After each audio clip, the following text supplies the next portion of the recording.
otro episodio de Zona de Contagio, este espacio de diálogo que pretende dar un poco de sentido a la irrealidad en que sobrevivimos desde hace tiempo. Y pues como todas las semanas, me acompañan mis queridos Mariana H., que está regresando de su viaje a las Islas Maldivas, como ya habíamos comentado, pagado por los jugosos dividendos que está dando Zona de Contagio, y también desde la Nevada, Nueva York, nuestro querido Nave Yella, que le está picando un tema recientemente hasta allá, desde aquí de México hasta allá. ¿Cómo están? ¿Y ustedes? Muy bien, muy bien. Ah, y ustedes no, y yo soy Mauricio Montiel Figueiras, que Mariana me regaña y tiene razón, siempre me tengo que presentar porque pues no todo el mundo, no soy Justin Bieber, ¿verdad? Entonces, bueno, pues sí tengo que poner Bendito ahí. Para nosotros siempre serás mejor que Justin Bieber, Qué más joven grandes. que él. Por lo menos creo que un poquito más inteligente, un poquito arriba de la media. Bueno, pues ahora el tema que nos reúne es, bueno, pues un tema que da para mucho. Obviamente, como en los otros episodios de Zona de Contagio, pues nos hemos dado cuenta que el tiempo nos va comiendo a nosotros, no nosotros al tiempo, sino al revés. Y este tema tampoco es para menos, es el tema que tiene que ver con el panorama de los editores de libros y también, ¿por qué no?, de nosotros, de los que hacemos los libros, de los que les damos de comer a los editores de libros, en otras palabras, en la etapa, pues durante y después de la pandemia, cuál es el panorama que nos aguarda a los que me incluyo, porque yo también me dedico a publicar libros en una editorial, lo que le sigue de pequeña, yo digo que es prácticamente doméstica, cabe aquí en mi departamento, ese es mi editorial. Entonces, bueno, cuál es el panorama que enfrentamos ahora? ¿Quiénes hacemos, o sea, quienes escribimos y quienes publican los libros? Antes de eso, quisiera sí retomar un comentario que nos llegó ahí en uno de nuestros espectadores oyentes, que nos pregunta sobre como los pros y contras de la invención de la imprenta. Que digo, pues está bien hablar de la etapa AC, o sea, antes del COVID, pero no quiero irme tan hasta allá porque nos vamos a ir hasta el siglo XV, que fue cuando se inventó la imprenta. Y nada más, un detalle curioso que a lo mejor, no sé, Mariana y Nefi sabían, que yo creo que el mayor, pues, lo que llegó a ser la imprenta, entre muchas otras cosas, fue no quitarles, sino impedir que se quedaran ciegos los copistas y los amanuenses que trabajaban como esclavos ahí en los monasterios y en las mazmorras, copiando todos los manuscritos de tal suerte que pudieran transmitirse, ¿no? Ahora sí que de generación en generación. Y de lo que me enteré, como dato curioso, es que muchos de estos amanuenses copistas, que gracias a Gutenberg no se quedaron ciegos o no tuvieron cataratas, fue que eran analfabetos, es decir, no podían leer, no sabían qué eran lo que estaban copiando. Entonces, sabemos que, por ejemplo, la invención de las capitulares, de las letras capitulares, como se conocen, pues fue una invención justamente de los copistas y de los amanuenses, pero fue ahora sí que motu propio, sin saber exactamente de qué se trataba el libro o el manuscrito que estaban copiando, porque con esto, con el hecho de ser de este analfabetismo, preimprenta, me parece divertido. Lo que les permitía era, o más bien lo que les impedía, era saber los contenidos de los libros y, por ejemplo, evitar las escenas de sexo. Evitarse las escenas de sexo o evitarse los pasajes como muy gráficos de medicina o pasajes medicinales anatómicos muy gráficos, ¿no? Entonces como me parece fascinante que la invención de la imprenta haya estado aunada de alguna manera, por así decirlo, pues al analfabetismo de los que hacían, de los protoimpresores que eran los copistas. No sé si ustedes sabían esto. No, yo Información no lo es sabía. poder. No, adelante, Mariana, por favor. No, que información es poder. Entonces, No. es una medida también de seguridad. Pero bueno, perdón, es que ya no sé quién interrumpió a quién, pero así pasa esto. La época del Zoom.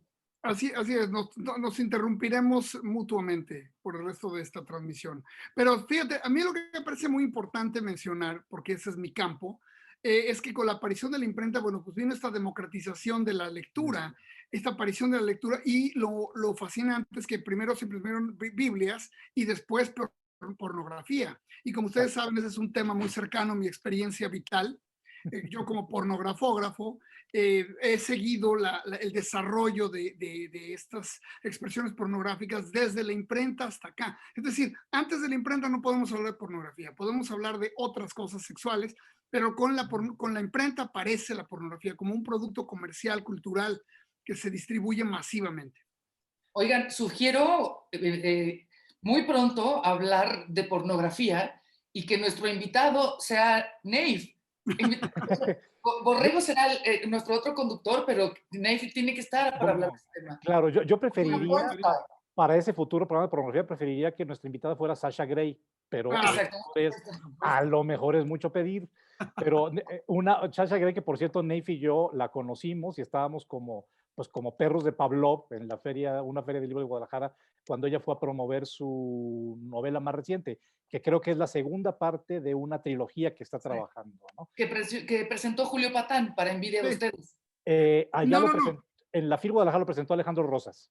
Allá en la FIL. Pero hubo otra que presentó también. Patán lo presentó la noche anterior, la presentó en otra cosa la noche anterior, ¿no? ¿No fue así, Mauricio? Sí, algo así, pero la cuestión es que, bueno, ahí están las fotos de Neif y mía con Sasha Grey, entonces eso no va a mentir como una prueba ya para la eternidad. Entonces, si nos está oyendo Sasha Grey por aquí, por favor, acepta nuestra invitación próximamente. Es súper fan de Zona de Contagio, lo ve todos los hechos.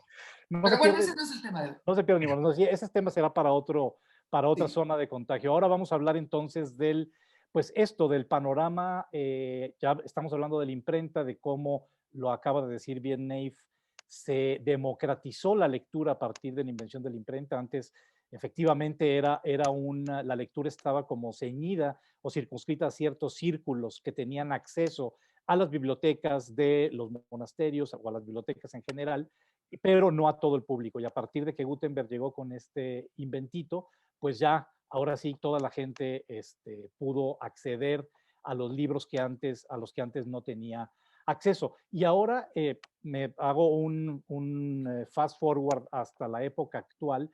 Pues antes de la pandemia, tampoco es que el panorama editorial, quiero decir, para editores y para escritores fuera como el boom de la lectura y el boom de la literatura en todo el mundo. De hecho, bueno, pues aquí en México ya se sabe y ya es como hasta lugar común, de pena ajena, por supuesto, las encuestas que se han hecho en años recientes indican que en la población mexicana se lee un promedio de menos de 3 libros al año aquí en México. Entonces también, a ver, ustedes qué piensan. Lo que yo me pregunto es, ok, a lo mejor es un país, quiero decir México, en el que hay, por supuesto, otras prioridades en el gasto cotidiano, en el gasto familiar, y que obviamente la gente va a preferir gastar o invertir su dinero en otras cosas antes que comprar libros. Con eso no tengo absolutamente ningún problema, nunca lo he tenido. A mí lo que me preocupa no es la cantidad en la que se sigue insistiendo de que se leen menos de 3 libros al año en México, sino cuáles son esos libros que se leen. ¿Cuáles son esos 2.8? Me imagino el tercer libro está casi como mochado, ¿no? Como el resto se lo tiran o no lo leen, pero no sé qué ustedes qué piensen. A mí lo que realmente me preocupa es qué es lo que la gente lee en México. Uf. Sí, vas, Mariana, vas. Lo digo y con todo respeto al trabajo de sus colegas escritores, pero casi siempre es el libro más fácil, más chafa, pues. ¿Por qué? Porque no somos un país que tenga una educación capaz de entender metáforas, de entender distintos contextos, distintos lenguajes, temas, y eso no es culpa de los ciudadanos, sino de un sistema educativo que no, o sea, que de entrada no te educa a leer cosas que sean afines a ti. Es decir, nosotros no crecimos en un país, en un lugar en donde los libros los escogían de acuerdo a tu edad, porque si no, a mí no me hubieran dado los diálogos de Platón a los 15 años, cuando yo lo que estoy pensando es que me gusta el güey de secundaria, ¿no? O sea, Harry Potter, por ejemplo, tuvo tal éxito porque se adecuó a un lenguaje infantil, ¿no? Por eso también creció tanto. Entonces, de entrada creo que eso, o sea, la educación en términos de lectura ha sido muy desafortunada, cada vez creo que es más empática y eso es una cosa clave. Otra cosa, como vamos a hablar también de esta destrucción de libros, ahora quiero poner también muy en claro para la gente, muchas veces se piensa que hablar de cuestiones editoriales pues no tiene mucho interés, pero tiene todo el interés porque a final de cuentas de ahí sale la obra que consumimos. Editoriales como las que ustedes han nombrado, como Turner, como Sexto Piso, como Almadía, se pueden dar más el lujo de traernos lecturas un poco más, no sé si sofisticada sea la palabra, pero más profundas, más complejas, que un bestseller que habla de dietas, o que habla del político corrupto, o que habla de Lady Di, ¿no? Esos son los libros que más se venden. Y tenemos esta falsa idea en general, y no estoy juzgando, creo que es algo común, que un bestseller es un gran libro, pero es un libro, un bestseller es un libro que vende mucho. Y entonces hay que hacer la diferencia entre esas dos cosas. Yo creo que para este programa es importante hablar de lo no artístico del arte, que es una empresa, tiene que vender, los almacenes cuestan dinero, no hay suficientes lectores como para mantener los grandes almacenes o hacer más reediciones o mantener un libro mucho tiempo más. Entonces, en ese sentido, ahí afecta directamente a la industria editorial, y te lo digo más como lectora que como editora. No soy editora y no tengo una editorial. Y también acercándonos a este asunto de una cosa es A, C y DC, antes de la pandemia y después de la pandemia, uno de los puntos por los cuales se destruían libros, y estamos hablando de libro físico, triturado y echado a la basura, no reciclado, no nada, es que uno de los puntos antes de la pandemia era que había muchas editoriales que publicaban demasiadas cosas, ¿no? Entonces había una sobreoferta, decían, no, pues esto ya no funcionó, tíralo a la basura. Creo que ese es uno de los puntos que ha cambiado, porque ahora no creo que haya, o habrá muy pocas editoriales que con la pandemia tengan una sobreproducción de libros, porque todos, empresas grandes y las más chiquitas, tuvieron que apretarse el cinturón. Entonces es una de las cosas, y lo iremos discutiendo en el programa, que puede ser de los puntos que ha cambiado, ¿no? En la oferta y la demanda y en la presencia del libro físico. Pues sí, definitivamente. O sea, hay muchísimas facetas y muchísimas partes de esta ecuación, ¿no? Y todas son partes móviles. Y yo creo que la gran fortuna que tenemos hoy es que viene un mega super invitado, o así de los más pesados que podríamos tener para hablar de esto, porque no solamente es un estupendo escritor, y hablando de pornografía, yo sé que él no escribe pornografía, pero su beta erótica, literaria, es absolutamente fabulosa, y además como editor ha sido, bueno, fenomenal, y ha contribuido a la cultura de este país como muy pocos, y es una personalidad increíble, y pues con eso yo creo que debemos ya darle la La entrada. bienvenida, ¿no? Sí, yo le quiero ya con esto que Nave me allanó el camino para darle la bienvenida a nuestro queridísimo Alberto Ruiz Sánchez. Con una zancadilla. Exactamente. Efectivamente, uno de nuestros escritores, quiero decir uno de nuestros escritores porque lo considero nuestro, como los grandes escritores, uno de nuestros escritores mexicanos más importantes, y también uno de nuestros editores más importantes. Él, como ya bien dijo Nave, bueno, pues prácticamente puedo decir que quien que esté viendo Zona de Contagio no conoce a Alberto, ¿no? Y su trabajo como escritor habla por sí mismo, y también su trabajo como editor en la revista Artes de México desde 1988, que hace una mancuerna fenomenal con Margarita de Orellana, pues también ahí está. ¿Ibas a decir algo, Mariana? Y en carne propia te puedo decir, un gran maestro, porque Alberto hace muchos años, hace 20 años literal, fue mi maestro cuando estudié la maestría. Entonces, conozco también esa parte de el Pollo Ruiz Sánchez, como ahora me atrevo a decirle, que en ese entonces era maestro, gracias. Pero sí, esa es una parte muy importante también, hablando de los grandes maestros que te regalan la literatura. Sí, sí, sí. También recuerdo, digo, entre otras de las grandes contribuciones que ha tenido Alberto desde Artes de México, está la colección Luz Portátil, que desde un buen tiempo a la fecha se dedica a estar dándole el lugar que merece la labor de distintos fotógrafos, siempre acompañados como de buenos escritores, ¿no? Entonces, a ver, Alberto, yo creo que ya puedes conectarte. Espero que sí nos estés escuchando. Bueno, No lo hayamos perdido, lo aburrimos. Espero que no. Sí, nos vas a odiar. Ah, no, no lo aburrimos, ahí está. Nos Ahí está dormimos con nuestro rollo. Al nuestro contrario, después de esa presentación, primero volteo a ver de quién hablan y después me dan ganas de irme corriendo a trabajar para merecerlo. Va a ser una de las metas en mi vida, va a ser merecer sus elogios. Lástima que no los grabé Bueno, para pues, saber lo que tengo que hacer. ok. Gracias, Pues, Marianita. Gracias, Yeya. Gracias, Mauricio. no, pues gracias a ti, Alberto. Pues como viste, estamos hablando de pues esto, el panorama que nos aguarda, que ya estamos viviendo y que nos aguarda quienes nos dedicamos a escribir los libros y también a editarlos, ¿no? Mariana Mariana creo que echó ahí una buena pelotita, una buena bola para rodar, que es eh,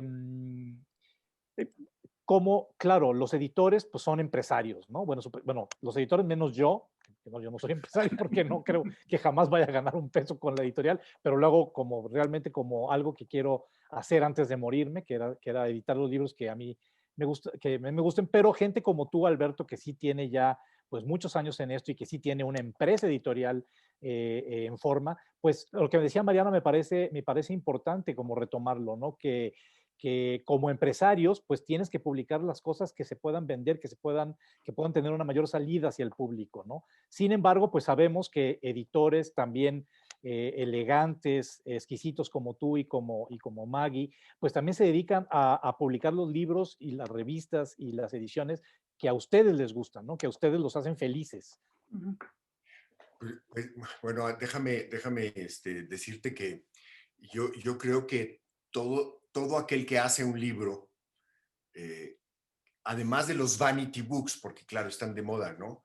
La empresa o el rico o que hace su libro por vanidad, ¿no? Y lo manda a imprimir. Muchas veces sin editores, que es como hacer una película sin director de cine, ¿no? Contratan a un fotógrafo y estamos llenos de eso, ¿no? Digamos, los que realmente hacen negocio son esos, los que ni siquiera son editores, pero hacen vanity books, ¿no? Claro.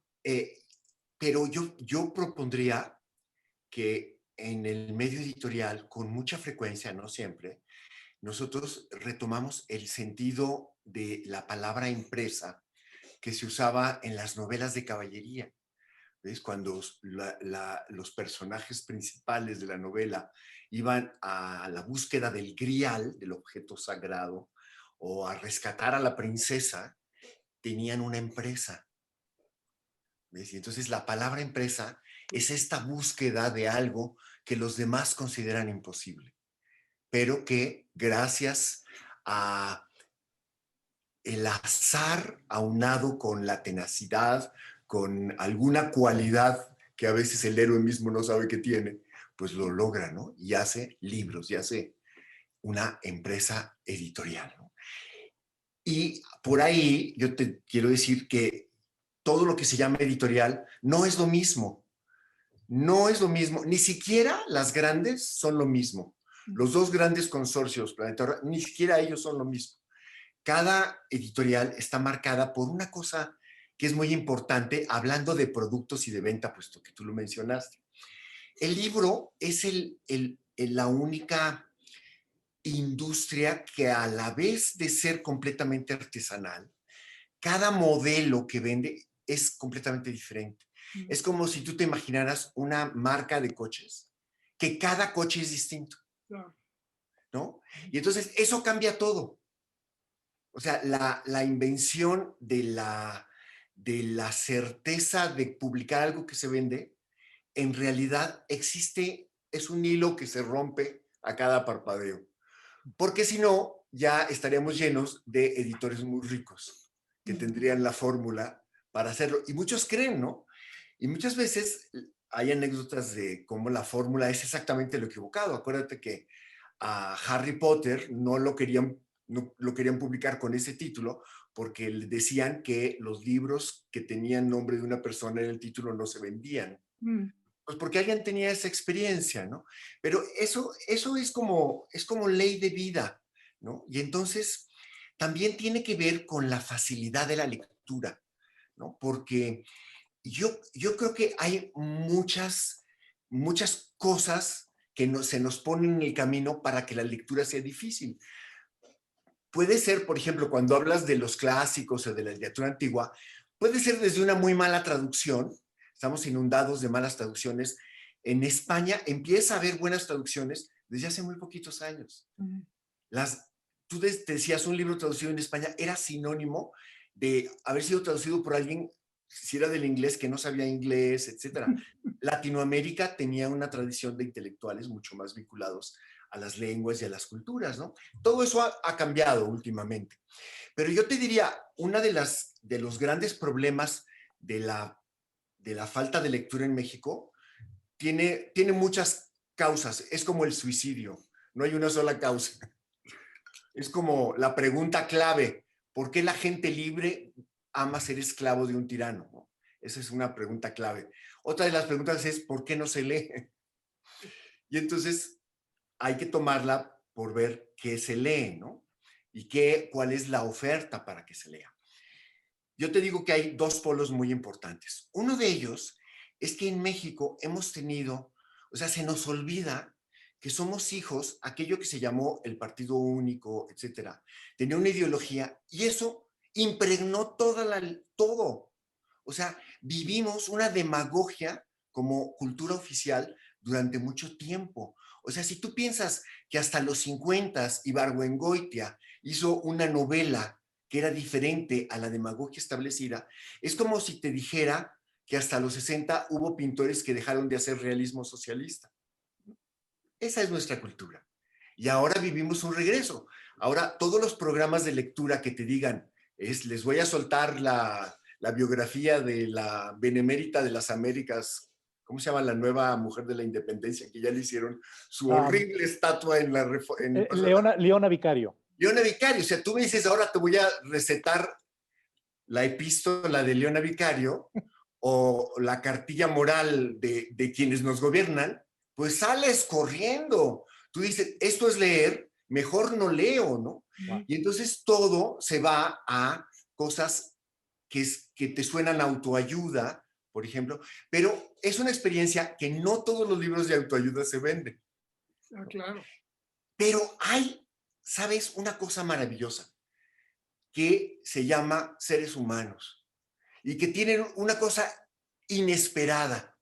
De pronto la gente se pone a leer lo que menos te imagines.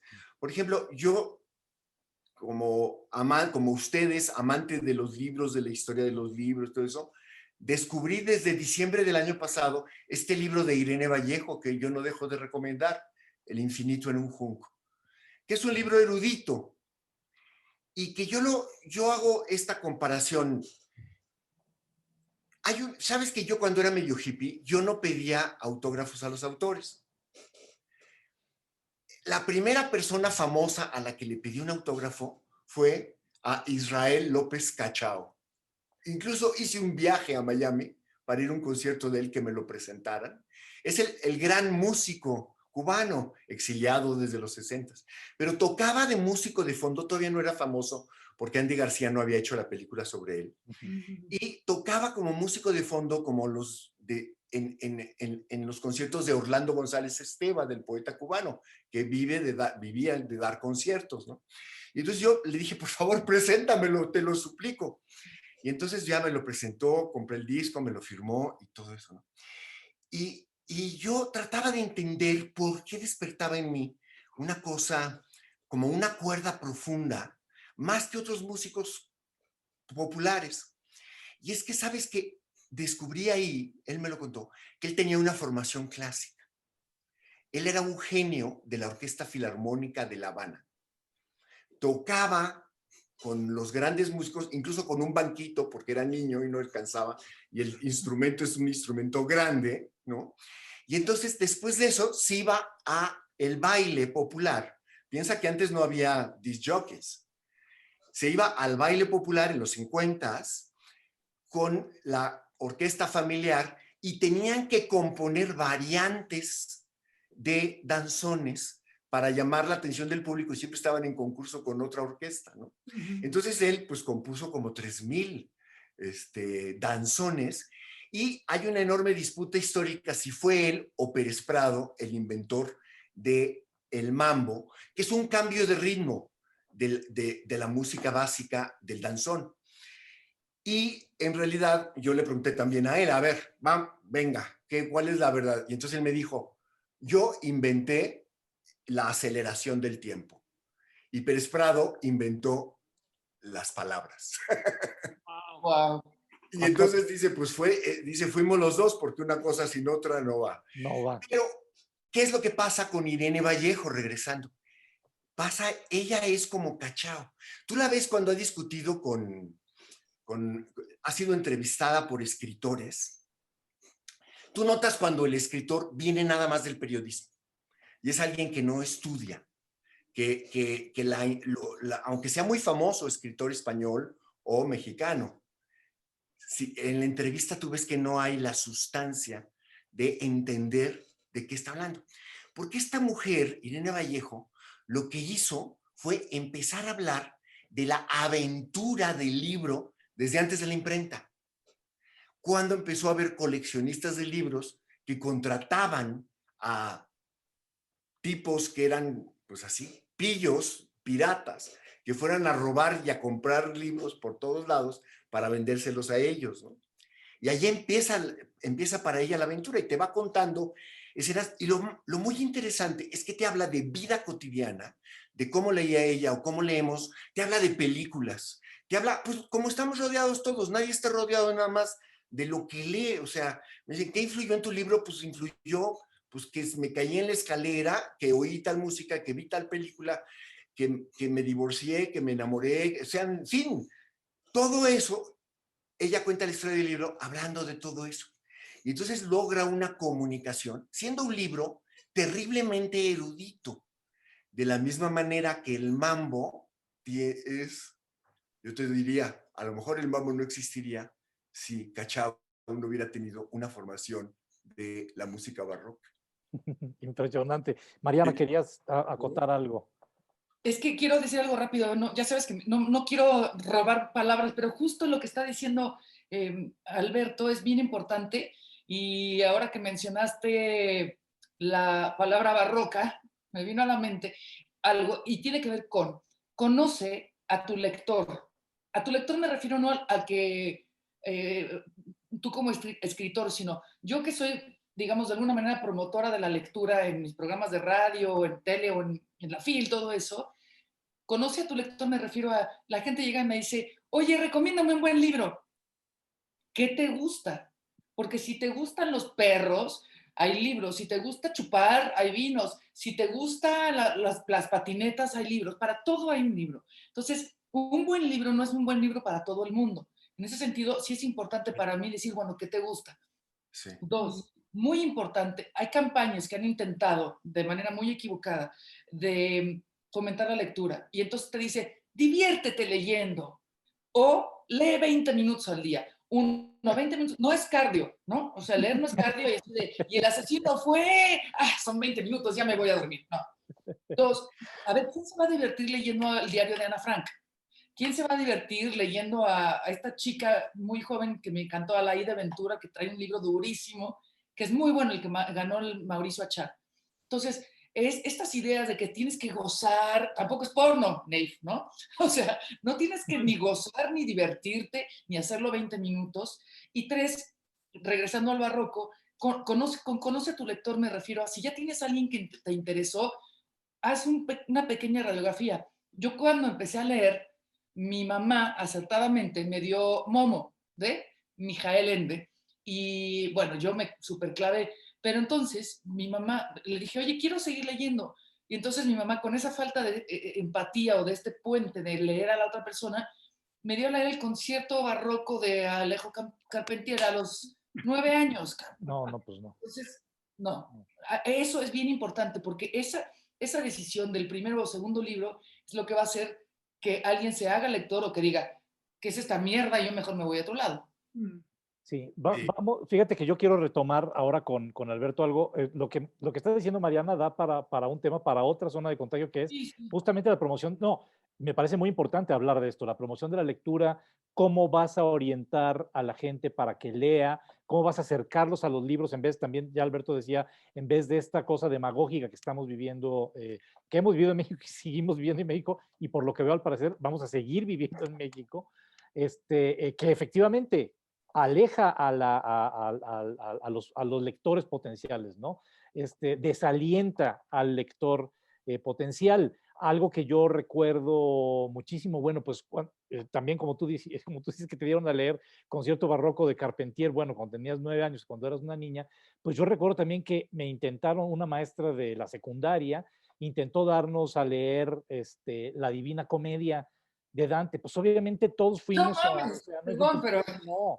En cambio, yo creo también, a ver, y con eso me paso a Alberto, en que la lectura, por supuesto, eso también creo que es, así como lo acabas de definir muy bien, Alberto, es una empresa, es una aventura, y que también hay que pensar en que los libros, así como no hay libros para todos los gustos, hay libros para distintas edades. Yo ahorita pongo el ejemplo de la Divina Comedia de Dante, que recién leí hace un par de años, en 2018, y para mí ha sido una experiencia de vida que me marcó y que ya no voy a volver a ser el mismo después de haber leído eso, pero a mis 52 años, a mis 50 años en ese momento. Pero ¿vas Nave o no? ¿Quién va? No, No, voy no, con yo Alberto. creo que Alberto comente y después. Perdón, es que me confundí. Pues, sabes, me gusta mucho lo que dice Mariana, porque yo siempre que alguien me pide que le recomiende un libro, es como si me dicen, preséntame una novia. La, la lectura tiene que ver con el encuentro con algo que se llama libro, que son personas que conectan contigo de una manera profunda y única. O sea, obviamente, lo dijiste muy bien, un libro que le funciona a uno, no le funciona a otro.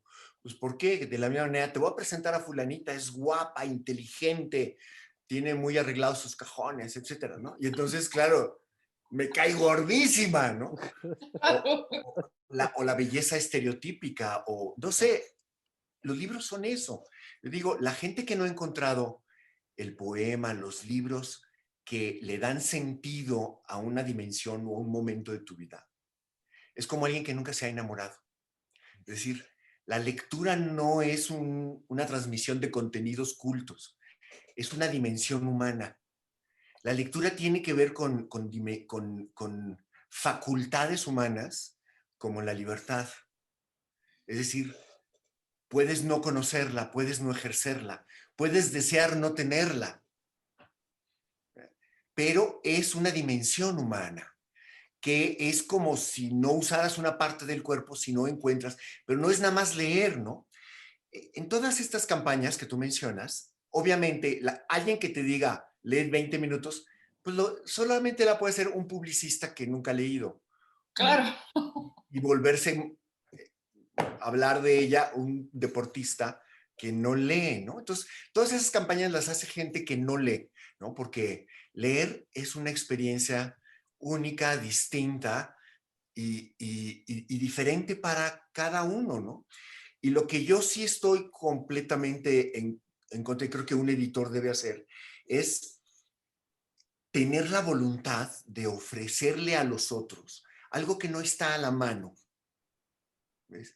Y que la gente no sabe que lo necesita. O sea, yo no puedo entrar a una librería y deme usted el libro de poemas que va a cambiar mi vida. Entonces, por un lado está el polo de lo que te hace difícil la lectura, y difícil, quiero decir, a veces la literatura más fácil es la más difícil, por tus propias cualidades o defectos.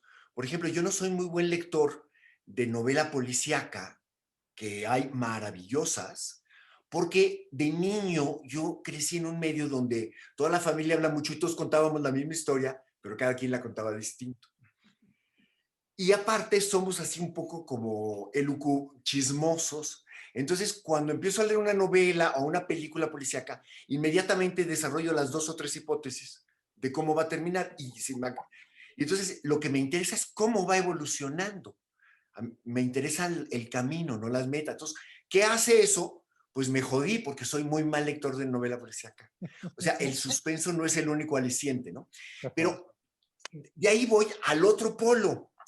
¿Qué es una librería? es el lugar donde yo no puedo llegar a decir, deme el libro de poemas que me va a cambiar la vida. Es el lugar del azar. Y algo que los medios electrónicos sustituyen mal todavía es el azar. El azar de la librería, donde yo paso horas, ojeo, abro. Antes, cuando no había plásticos, ojeabas. Yo todavía rompo el plástico, me vale. Sí, ¿no? yo también. Pero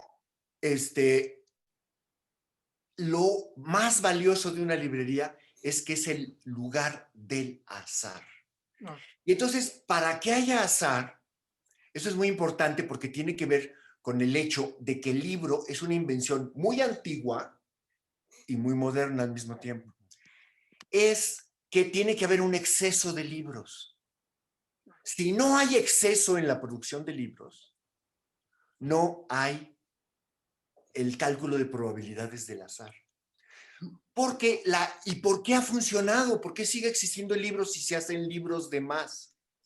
Porque hasta hace muy poco, y cíclicamente se recupera, el mercado del libro es el mercado de la oferta, no de la demanda, no de lo que la gente necesita, sino sobre todo de lo que la gente no sabe que necesita. Claro, buenísimo. ¿No?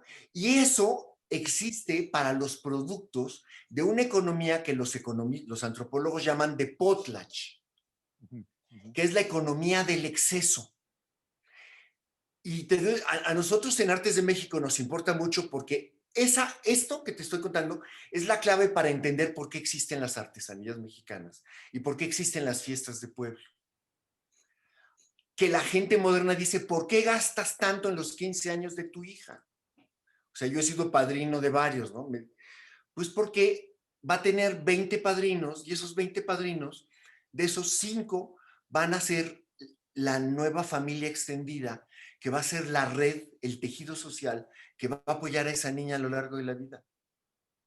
Si yo me pongo moderno y le digo, no gastes tanto, ahorra tal, sé lógico, estás reaccionando de una manera que no tiene que ver con la razón de la existencia de esa fiesta.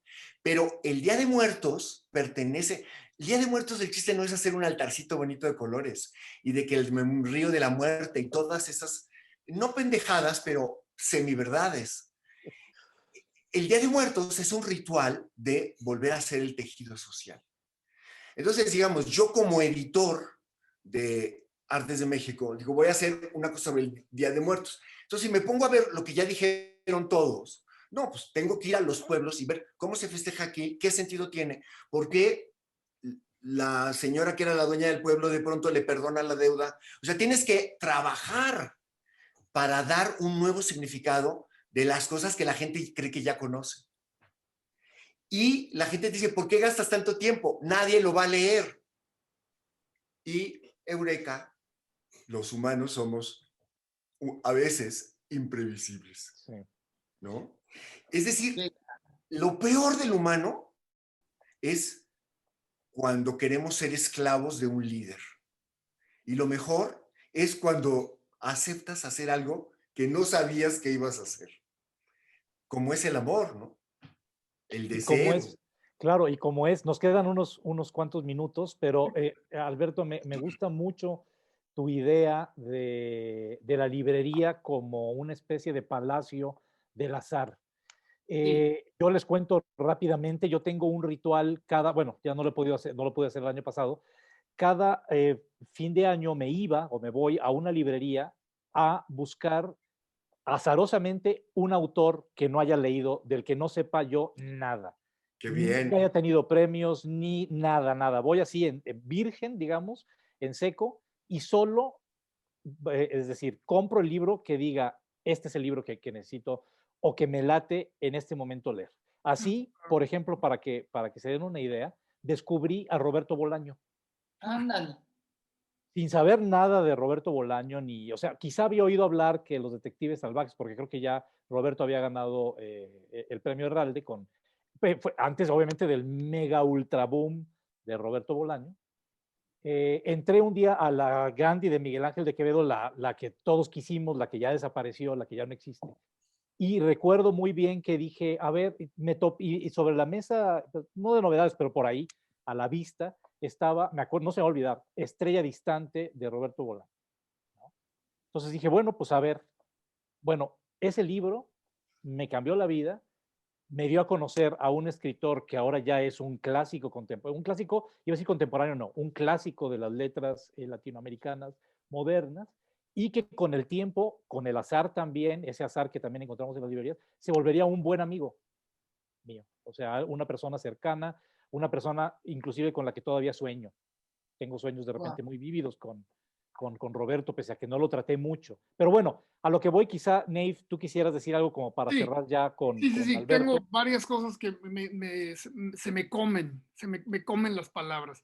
O sea, lo primero es que, fíjate, es muy interesante, todo lo que nos estás diciendo es súper interesante y me hace pensar en que obviamente tenemos que tener otra vez aquí, porque la experiencia tuya como editor me parece muy sui generis, es decir, porque lo que tú te has concentrado es en una escritura pues muy exquisita, una escritura que no es exactamente, es exactamente lo opuesto, esta escritura es fácil, que imaginamos que es la que vende, y a una editorial que ha convertido el arte popular en un arte excelso y que nos los ha presentado de una manera, con una elegancia y una sofisticación increíble. Entonces, creo que siempre todos los que vemos lo que has hecho nada más en esas facetas de tu trabajo, que son solo dos de muchas, te admiramos mucho y te vemos con muchísima reverencia por eso.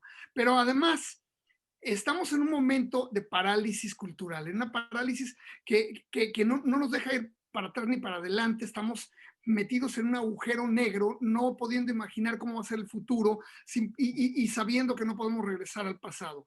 Entonces, yo pienso mucho, por ejemplo, en el momento del Decamerón, ¿no? Que el Decamerón se escribe igual, en un momento de la plaga, una gente se reúne en un lugar a esconderse de la plaga y a contarse historias para sobrevivir. Entonces, me pregunto yo si tú, dentro de tu experiencia, ves algo semejante que convertido a nuestra era de las redes nos lleve a otro punto, nos pueda servir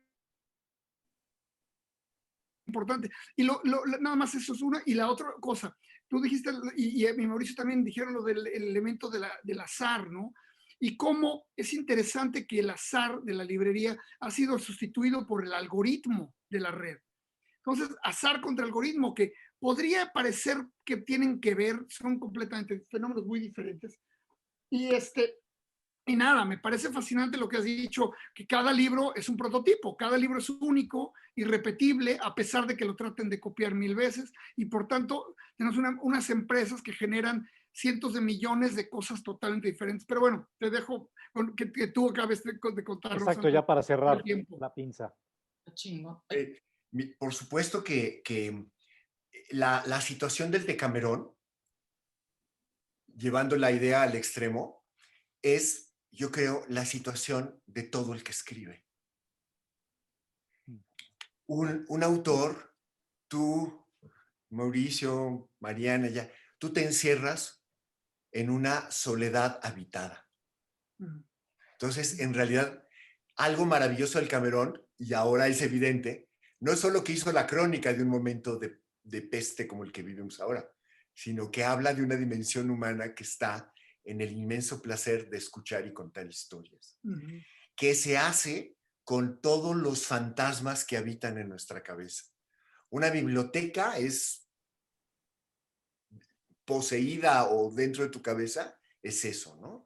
O sea, el fantasma de Bolaño que te visita es parte de tu encierro en el Decamerón. Entonces, en ese sentido, escribir tiene la esencia del Decamerón. Y editar también. Nada más que editar es una labor, si, a menos que sea de autor, como es lo de Mauricio, es una labor colectiva. O sea, yo lo hago en enorme complicidad con Margarita y con otras personas. Contigo y ella para el libro que hicimos sobre las imágenes del Cairo de Maritza López, que es maravilloso, ¿no? Yo estoy muy agradecido de tu texto ahí. En una colección extraña, porque es una colección de fotografía, donde el principio fundamental no es hacer homenaje a un fotógrafo, hacer un catálogo de obra, sino a los que sean conocidos o desconocidos, proponerles que hagan un ensayo en imágenes. Porque hay ideas que se transmiten a través de las imágenes. Y después de eso, invitar a un escritor que se ensaye en el ensayo. ¿Ves? No que escribe sobre, sino que haga lo que hizo ella, porque bueno, él sabe hacerlo. Una experiencia increíble. Eso, y entonces, ¿ves? Es muy oportuno el de Cameron porque su actualidad a veces nos puede ahora distraer de la actualidad profunda que toca con todos nosotros. ¿No? Y eso es sin duda fundamental. Y luego, la parte de la electrónica, te voy a decir, pues, mira, ahora menos, porque bueno, ya como que ya no es lo mismo, pero yo viví, o sea, yo en realidad he vivido a veces de becas o de trabajos y eso, no de Artes de México muy poco, porque si no, no existiría. Y yo he dado clases en Estados Unidos y 2 veces me tocó, una vez como profesor invitado en Stanford y otra en Canadá, ser conejillo de Indias. La empresa Sony contrató para experimentar los libros electrónicos. Te estoy hablando de 2001, 2002 y 2003. Entonces yo tuve libros electrónicos cuando nadie los tenía. Y entonces, claro, los tenías, los usabas, eran muy diferentes, eran pesados, tenían muy poca memoria, te rompías los ojos, en fin. Yo pedí, porque en Estados Unidos tú sabes en la ley, si eres parte de un experimento, puedes ver los resultados, por ley. Entonces yo pedí ver los resultados y el resultado de los tecnócratas que hicieron el ajuste hacia lo que después fue el Kindle, que aconsejaron lo siguiente. Dicen, tecnológicamente, esto es la opinión de los tecnócratas, no la de los humanistas. Tecnológicamente, la invención más avanzada es el libro de bolsillo impreso. Qué cañón. Lo que tiene que hacer el comercio de libros electrónicos es tratar de parecerse cada vez más al libro impreso, más la ventaja de la memoria dentro del aparatito. Y uno de los tecnócratas, que era más de marketing, aconsejaba la parte terrible de donde estamos. Tienen que hacer que el aparato que lo lee pase de moda cada 2 años para que la gente... Y entonces ya el bestseller ya no está en el contenido, ¿no? Sin embargo, ¿cómo decirte? Pero en aquella época el Internet era otra cosa, o sea, los libros en Internet no existían. El Internet era la biblioteca más grande del mundo en forma de folletería. Exacto. Había páginas, ¿no? Cuando empezó a haber libros en Internet, o sea, era la fiesta, porque empezaba a ver los libros en las bibliotecas que no consigues. Yo leo muchísimo electrónico, muchísimo, porque de pronto necesito leer tal cosa y tal, y además puedo tener, por ejemplo, ahora yo estaba trabajando mucho sobre lo ruso, y cuando yo empecé a estudiar ruso, estaba haciendo el doctorado al mismo tiempo, no acabé, entonces puedo tratar de ver que la traducción de tal poema corresponda, gracias a los instrumentos, no solo del libro, sino los diccionarios, el sonido, todo lo que le hayan añadido al libro electrónico, que me permite trabajar incluso en una lengua en la que tengo un acceso limitado, ¿no? ¿Verdad? Porque ya sé cómo suena, sé cómo lo recita Ana Akhmatova, cómo suena, qué modalidades tiene tal palabra en tal contexto, que, por ejemplo, yo digo, esto tiene que ver con, parece una cita de Pushkin, y gracias al libro electrónico puedo encontrar que sí, que es una cita de Pushkin, ¿no? Entonces, ves, todo eso, pues no está en el libro de bolsillo, ¿no? Oye, pero además una cosa, y perdón que te interrumpa, pero si algo explotó el uso de Internet y convirtió a Internet en algo tan popular y tan comercial, más que la pornografía incluso, lo cual es mucho decir, fue Amazon. Y Amazon lo que hacía al principio era vender libros. Entonces, de repente, este invento que teníamos súper moderno servía para que compráramos los libros que no podíamos conseguir en las librerías de nuestra ciudad, ¿no? Que no ¿Qué más podemos. quieres que eso? Sí. Sí. Bueno, ahora, pues, déjame regresar al comentario de Mauricio. ¿Por qué pudiste encontrar a Bolaño? Si no era tan famoso ni de eso. Porque estaba en la librería. Claro. Porque existía una idea que se ha ido perdiendo de que hay un fondo en las editoriales y en las librerías, el fondo editorial. Y esa es la idea que estamos perdiendo actualmente, más que con lo electrónico, lo que sea, lo estamos perdiendo con la centralización de las editoriales y la manera del comercio y las dificultades económicas. Ahora, todo eso va a ir cambiando. El gran ejemplo de comercialización de un fondo que todos desecharon es Acantilado, con toda la obra de Stefan Zweig, ¿no? Porque nosotros lo sabemos, porque somos lectores. Un libro nuevo es el libro que llega a tus manos por primera vez, no el que se escribió el año pasado y se Que imprimió. tenga un milenio de haberse escrito. Qué bonito, Eso, sí. eso me parece una frase genial para terminar esta primera invitación contigo, Alberto, que nos dejas abiertos como muchos caminos, muchos canales, ¿no? Te agradecemos, Alberto, gracias por estar aquí en esta primera invitación para Zona de Contagio y esperamos tenerte con nosotros muy pronto otra vez para seguir platicando de esto que además es increíble tener, como se habrán dado cuenta, quienes no conozcan todavía, quienes hayan cometido el error de no conocer todavía a Alberto Ruiz Sánchez, se darán cuenta de la maravilla que es estar en una charla con él. Pues muchas gracias, Alberto, y nos veremos pronto por acá. Al contrario, yo soy el agradecido con ustedes porque además me regalan la alegría de verlos. De verdad, me da mucho gusto. Extrañamos. No, sí, te extrañamos mucho. Pues yo estoy dispuesto a estar con ustedes cuando quieran.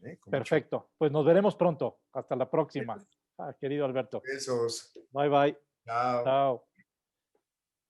Muy bien, pues como digo, nos quedamos con muchos canales abiertos gracias a nuestro querido Alberto. Quizá, a ver, Mariana, Neif, habrá que comentar, no sé si ahorita sea momento de comentar, a lo mejor sí, o lo dejamos ya para los últimos minutos, algunos de los comentarios que sean, comentar los comentarios que nos han hecho algunos de nuestros espectadores.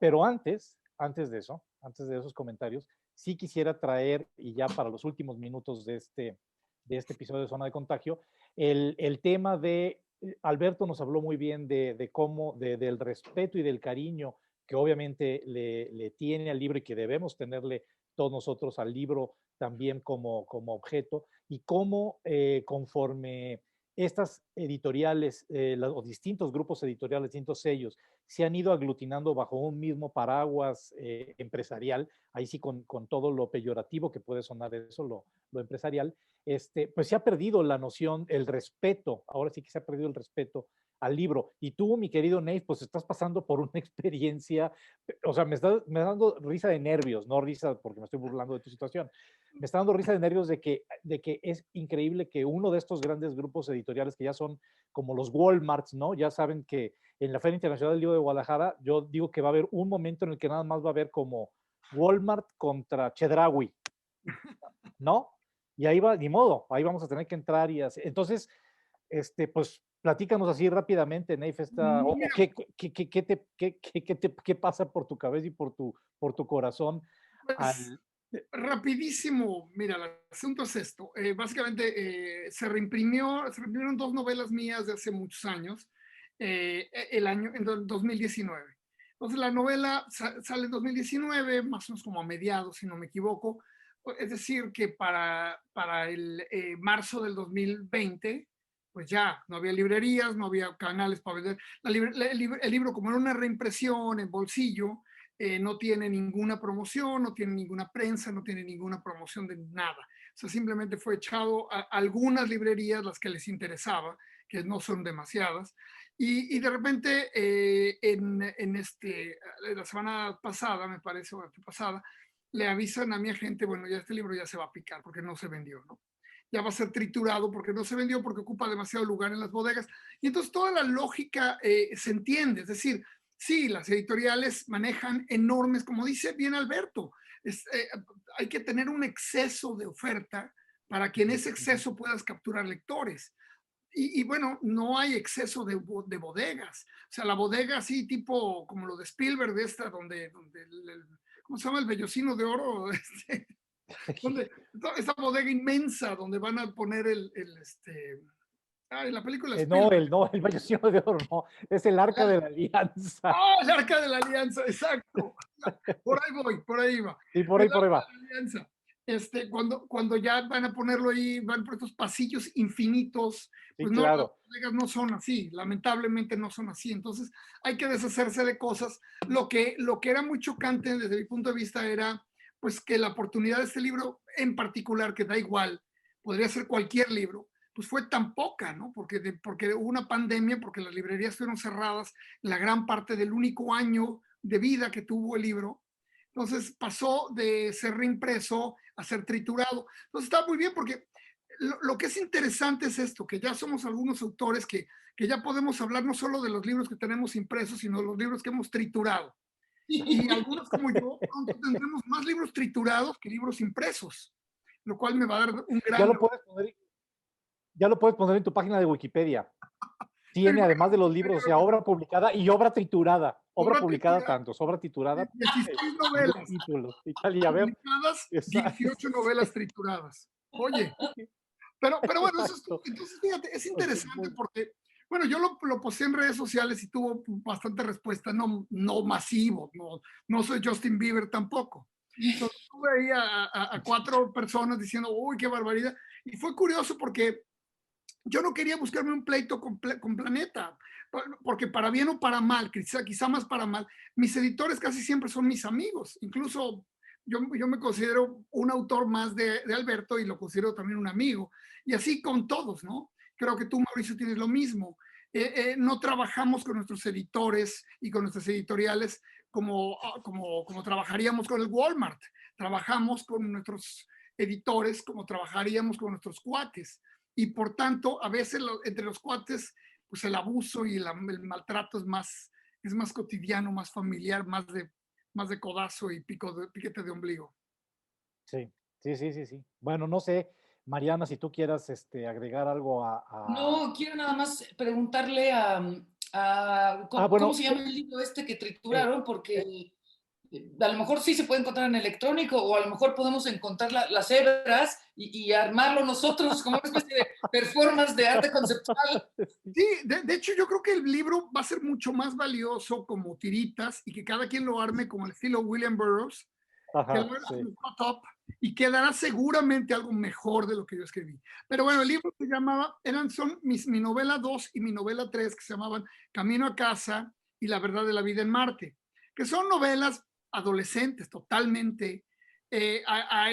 Afortunadamente encontraron un puñado de lectores que las quieren porque lo remite en ese momento, cuando se muere Kurt Cobain, y hay una serie de referencias pop y culturales que no, creo que en ese momento no estaban tan en la literatura mexicana, ¿no? Yo lo quiero, yo de plano lo quiero, es mi tema también. Sí, bueno, pues por favor, quienes nos estén escuchando, ahí del otro lado, quienes nos estén viendo, escuchando, pues por favor. Manden tiritas. Manden tiritas, rescaten un libro, denle casa a un libro. Ya hablábamos del azar, hablábamos del cariño por los libros. Bueno, pues aquí está uno de tantos ejemplos de libros que necesitan eso, que necesitan un cariño. Olvídense, sí está bien adoptar perros también, pero adopten un libro. Digo, ahora que está tan de moda que adopta un perrito y adopta un gatito y adopta un bichito, pues también adopta un libro, ¿no? Adopta el libro de Nave, por ejemplo, ¿no? No sé, ya nos quedan ahora sí ya poquísimos minutos, entonces a lo mejor Mariana, Nave, ahora sí para cerrar este episodio, podríamos comentar algo o no sé si mandar saludos, si se podrá mandar saludos así como de programa de radio. Bueno, un fiel radioescucha televidente a Jorge López, que siempre está al pie del cañón, ya está suscrito aquí a Zona de Contagio, y a la gente que nos escriba también. Esto también parece de llame ya, pero que nos mande temas que les interesen, porque sí, o sea, de pronto nos ciclamos o de pronto nos clavamos, pero a mí lo que me gusta de Zona de Contagio es que cualquier tema es susceptible de discusión, ¿no? ¿Así se dice? Sí, susceptible de discusión y susceptible de contagiar de el contagiar. Interés, ¿no? De contagiarnos a nosotros y de contagiar, por ende, a quienes nos estén haciendo el favor de vernos. Y y tú, Nave, a lo mejor tienes algún, como decía, algún como saludito del 5, como tío Gamboín. A lo mejor tendríamos que poner así como nuestras mascotitas, como el tío Gamboín, y entonces empezar a tener sobrinos de Zona de Contagio, ¿no? más quisiera es saludar al interior de la República. Esta frase, yo me crié con esa frase del interior de la República. Yo decía, pero si nosotros vivimos el mero centro, ¿cuál es el interior de la República? ¿Dónde queda el interior? Es una maravilla de la geografía metafísica, de la información centralizada, de convertir a los demás en el interior de la República o la provincia. Pero bueno, no, sí, quiero saludar a un gran amigo y además un mega super rockero, Ricardo La Sala, que tocaba en El Ansia, era el espíritu del grupo La Ansia, El Ansia, buenísimo. Y bueno, nada más sé que ha checado nuestras zonas de contagio y lo quiero mandar un saludo al interior de la República Canadiense. Bueno, pues se nos terminó el tiempo de este episodio, pero una vez más está la invitación para que se suscriban a nuestro canal, para que por favor Neif y yo podamos viajar a los lugares paradisíacos a los que solo Mariana está pudiendo viajar con los dividendos que le genera zona de contagio, como la semana pasada, que nos dejó solitos a Neif y a mí. Entonces suscríbanse a nuestro canal de YouTube, coméntenos y como bien dice Mariana, pues este es un espacio, lo digo al principio, es un espacio de diálogo y el diálogo no se circunscribe nada más a quienes participamos aquí dentro de este cuadrito, ¿no? De este cubito ya al que nos estamos habituando demasiado, mucho más de lo que deberíamos habituarnos. Entonces, ahí está de nuevo la invitación y pues de entrada yo me despido, me queda como la idea de este episodio, fíjense, seguramente cada vez que menciono o me pasa por la cabeza Roberto Bolaño, sé que pronto aparecerá, me estará visitando en sueños, entonces igual espero con ansias una nueva visita de Roberto, que siempre, debo decir, son visitas muy amables, muy cordiales y de las que despierto como con una sensación de saber que ahí está un camarada que está, no sé dónde, en algún lugar, pero ahí está. Entonces, bueno, pues... Está muy bien, está muy pandémico también. Muy bien, pues hasta la próxima, Mariana. Gracias por todo. Gracias, Mauricio, Cuídense. Mariana y al gran Alberto. Claro. Súper invitado.